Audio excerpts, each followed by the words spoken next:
Today on the Ask BP podcast, we're talking about how do I find a property manager at a long distance? Stay tuned.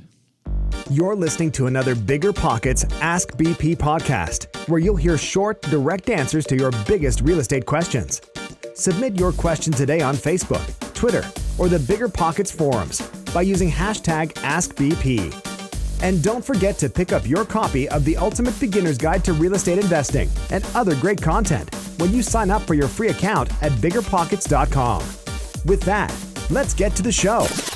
Hello, everyone, and thank you for joining me today on another episode of the Ask BP podcast. My name is Brandon, and I'm going to talk today about the concept of property management. Now, that's talking about people who manage the properties for you so you don't have to do the dirty work. Today's question comes to us from Walker from Austin, Texas. And Walker asks, how can I find a great property manager remotely?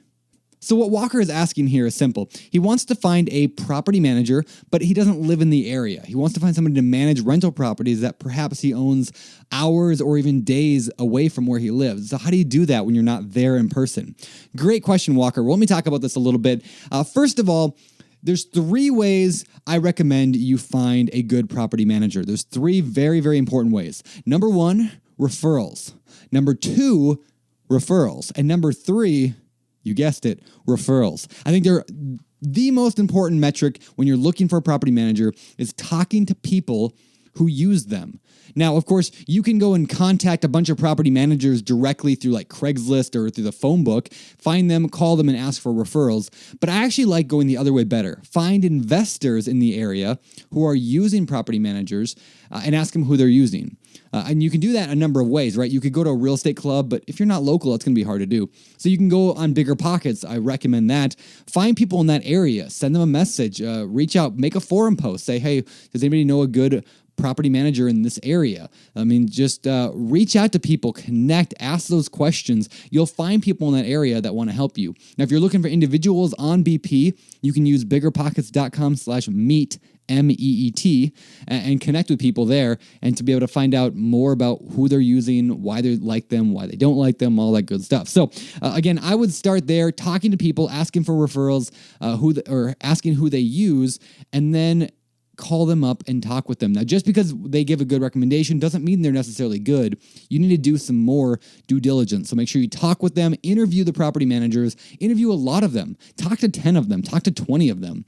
I mean, my assumption is that 90% of them are going to be terrible. So you may have to talk to a dozen or a couple dozen to be able to find the one that's perfect. There's a lot of questions you can ask them. Everything from, what's your policy for A, or what's your policy for B, or what do you do if this happens? How do you want me to interact with you? What kind of reports do I get? Those are all questions that you'll want to ask and just dig in, and then ask them for more referrals, and then talk to those referrals. I mean, don't just like ask for the referrals and put them in your phone or whatever, never call them. Actually call them, talk to them, dig in and find out if they're going to be good. You see, if you have a property that you're going to use a property manager for, they will make or break your investment. In other words, they could make you make a lot of money or they can make you lose a lot of money. So you put incredible emphasis on finding a great property manager. And if you're at a distance, hopefully today's podcast episode here has given you a few suggestions on what you can do. So with that, we're going to get out of here. We'll keep today short. Today's success quote comes from Napoleon Hill, who said, "The number one reason people fail in life is because they listen to their friends, family, and neighbors." Now, ain't that the truth, right? Now, my family and friends have been fairly supportive, but not always. I mean, I know there was a time where even my own family thought I was a little bit crazy for going into real estate when I was going to go into law school. So remember, no matter what you're doing, you're going to get naysayers in your life. Don't listen to them. Just stick to the numbers, stick to the education, stick to what you know. Surround yourself with people who want to lift you up, not tear you down, and you are going to do just great. I believe in you. So with that, let's get out of here. Remember, in pursuit of your goals, don't just learn, but take action. So get out there and take action today. For the Ask BP podcast, my name is Brandon, signing off. Is that like Walker, Texas Ranger? All right, Walker asks... You've just heard another episode of the BiggerPockets Ask BP podcast. Submit your question today on Facebook, Twitter, or the BiggerPockets forum by using hashtag AskBP.